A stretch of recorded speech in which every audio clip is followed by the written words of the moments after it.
พี่น้องใต้ผู้รับยินเฮาขาบเนี่ยตั้งหลายค้าเมื่อสูงค่าเฮาขาดจะไหนอย่ามีโหเจออันจับจ้อยลองตั้งกูเจอกูมีอยู่ค่ะเนาะโหเจอจับจ้อยมุงมองต้องตะใครไหลใครมีใครเปลี่ยนกูเจอกูมีอยู่ค่ะเนาะโหเจออันจับจ้อยลองตั้งอันเลียนงามในก็มีโหเจออันจับจ้อยลองตั้งอันเหลี่ยมงามในก็มีค่ะเนาะก็อันมีโหเจออันจับจ้อยลองตั้งอันเลียนงามนั่นตักจำปองฮิตสั่งลองตั้งอันเลียนงามเช่นอันโหเจอจับจ้อยนั่นอยู่ค่ะเนาะก็อันมีโหเจออันจับจ้อยพระตรานั่นก็แต่เป็นก็อันมีพระพิตราเลยกำจังเฮ็ดสั่งลองตั้งอันมันเบียนสิเจออันเลียนงามอันเป็นบังกลานั่นอยู่ค่ะกวยกา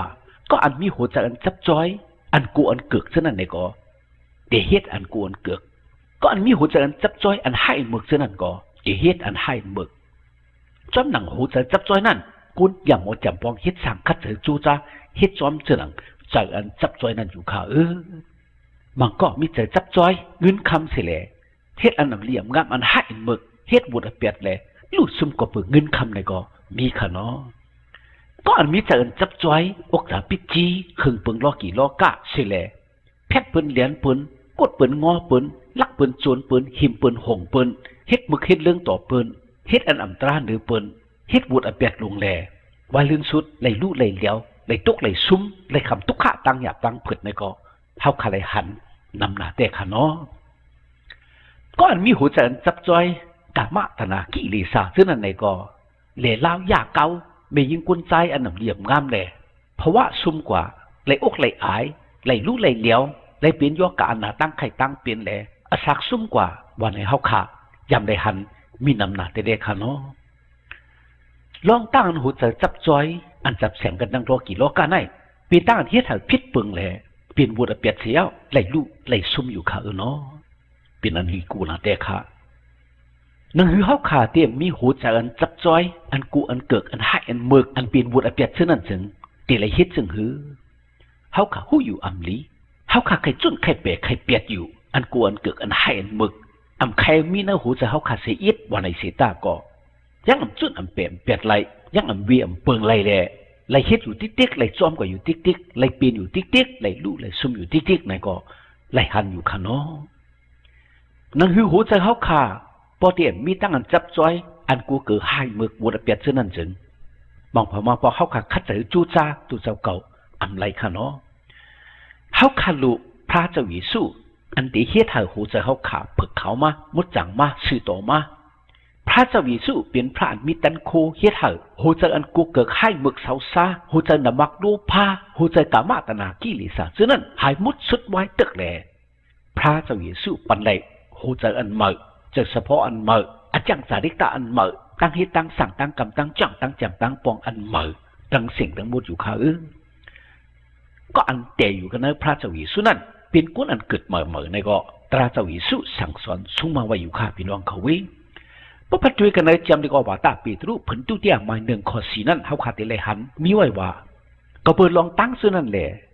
มันจะเอากระดิ่งเน็ตดีทึกกาทึกขันอย่างนั้นอับปันตีเฮาอ๋อลองมันซ้ำลองนังฮือสุดักเองเปิงกระดิ่งเสาซึ่งนั่นเสียวก้างหลอดจังตั้งอันกูอันเกิดอันมีเนื้อลอการในก็เปิดตั้งอันเจอจับเจอจอยนั่นเสียแหละเปลี่ยนก็อันเลยศึกษากันตั้งปกติพระเป็นเสาจึงจังเปลี่ยนอ๋อวันไหนคะเสาเฮาขาสวีสุมันเสา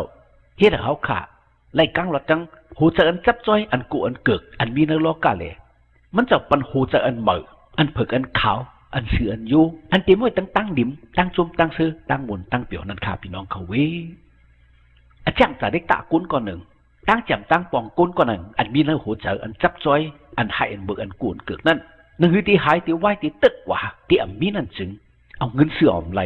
เอาคำแหลกเอาก่อมไหลคัดเถอจูจะหังกวยตัวเจ้าในก็เป็นอันหยาบบางก็ในก็ติดไหลตอนไหลจนไหลเปียดไหลอยู่ยาวสีตาก็ซ้ำขึ้นเฮ็ดขึ้นกินขึ้นในก็ยามมีก่อนจับยาก่อนตายเหล่าก็อันรู้ซุ่มเนื้ออันตอนร้องก็อันมีอาจังสาริตาอันเดียมงามซะนั่นคัดเถอจูจะจุนเปียดอยู่สีตาก็บางเผาบางปอกเฮาขยำเลยหันยังเฮ็ดแทงอยู่ยังสู่แทงอยู่ยังเมาแทงอยู่อำจุนอำเปลี่ยนเป็นอะไรตั้งสิ่งทั้งหมดในก็ยังมีอยู่ค่ะเนาะก้อยกาก็อันอิงปึงพระเจ้าวิสุก็อันฮับเอาพระเจ้าวิสุก็อันสุดต้องเราย้อนตึงหาที่พระเจ้าวิสุอิงปึงอากูพระเจ้าวิสุนั่นเลยคำพระเจ้าวิสุแม่ปันหาเลยเปลี่ยนกุนเมื่อเลยคำพระเจ้าวิสุหลากหลายปันหูเจอหาเลยมีหูเจออันเมื่อเลยคำพระเจ้าวิสุปันอาจังสาริตาอันเดียนงามอาจังสาริตาอันเมื่อตีตึ๊ดไหลตอนไหลจนไหลเปียดไหลอันนำเดียมงามตั้งสิ่งทั้งหมดจูตาสักเลยที่เป็นก็อันในลาเลยตาขึ้นอย่างเมื่อสูงมีกลุ่มมีมวลมาอยู่ขาพี่น้องเขาขลายหันมีน้ำแท้ๆกุนตายเราก็ไปอยู่มาทับเอาพระเจ้าวิสุเลยเป็นกุนดีกุนงามมากกว่ากาเป็นกุนขึ้นอย่างเมื่อสูงเป็นกุนในละเลยตามาในก็มีกุนจับยา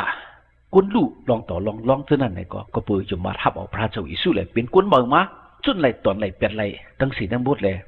เป็นกุนขึ้นอย่างเมื่อสูงมักมีดีเป็นไหลหน้าไหลตามีกลุ่มมีมวลในก็หันมามีน้ำหนักแต่ขาพี่น้องเขาในเปลี่ยนตั้งอันพระเจ้าวิสุแม่ปัญจุตาศักดิ์ให้เป็นจุตาศักดิ์กันมาก็เป็นในสั่งว่าเจ้าวิสุมันเจ้าให้เขาคาเลยก้างเราตั้งอันกูเกิดให้เมือกเสาซาให้เขาคาเลยจุนเปียดตั้งอันหัวจะจับจ้อยอันนั้นเดียมงามเสียเลยมันเจ้าปัญจุตาศักดิ์อันเมือหัวจะอันเมือกันไหนเขาขาอยู่ขาพี่น้องเขาพอพระเจ้าวิสุเฮ็ดไหนเดี๋ยวเลยเปลี่ยนทั้งสิ่งทั้งหมดอำคำไรพอเมในก็พอมีตั้งอันหยับเจอเหลียงเจอปุ่นลุกปุ่นล่างในก็อันกันสู้ต้องเราย้อนเก่าเติงตีพระเจ้าวิสุเสกำให้พระเจ้าวิสุแม่ปันโหเจอลุกล่างให้ลุกล่างเป็นกุนดีกุนงามมาไล่อยู่ข้าพี่น้องเขาพระเสียมว่าก้อนยุ่มมัดอิงเปิงอากุมันเจ้าเสียเลยสู้ต้องเราย้อนเก่าเติงที่มันเจ้านั้นมันเจ้าติดทอมติยินติแหละมันเจ้าติเฮ็ดปันอยู่ข้าพี่น้องเขาอำลูกูข้าอำลูไม่เจอขี้เจอเหลียงเจอขาพี่น้องเขา วันเมื่อไหร่พอพี่น้องเฮาขามีหูเจออันกูเกิกหูเจออันเซาซาหูเจออันกดงอหูเจออันมักโลภะหูเจอกามาตนากิเลสาป่นหรือหูเจออันจับจ้อยเหล่าหย่าเมากำหูเจออันเตรียมไว้ตั้งบุญอันเปียกเช่นนั้นวันให้ถึงอ่อนกันอยู่มัดพระเจ้าเยซูเสียแล้วยิ่งเพิ่งอากูมันเจ้าสู้ต้องเหล่าย้อนกลับตึงที่มันเจ้าเสียกำมันเจ้าตีเฮ็ดให้หูเจอเฮาขาเพิกเขามาปันตั้งจมตั้งซื้อตั้งหมุนตั้งเปียวในหูเจอเฮามันเจ้าตีเฮ็ดให้เฮาขาเป็นกุนอันเกิดมาเมออันมีสุตาสักอันเมออันมีอจักจาริตาอันเมอกูก็กูกนอยู่ค้า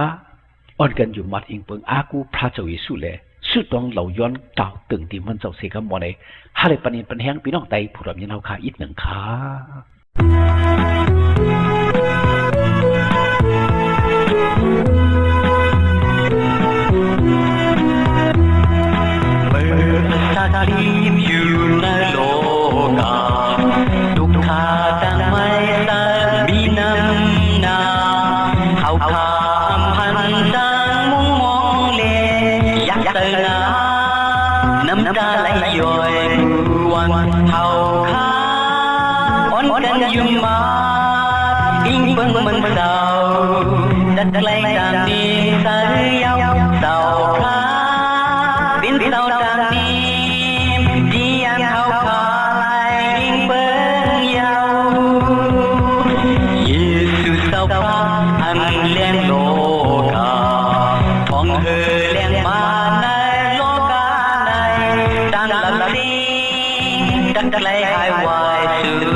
ให้พระเจ้าเยซูปันมังกลาตั้งลี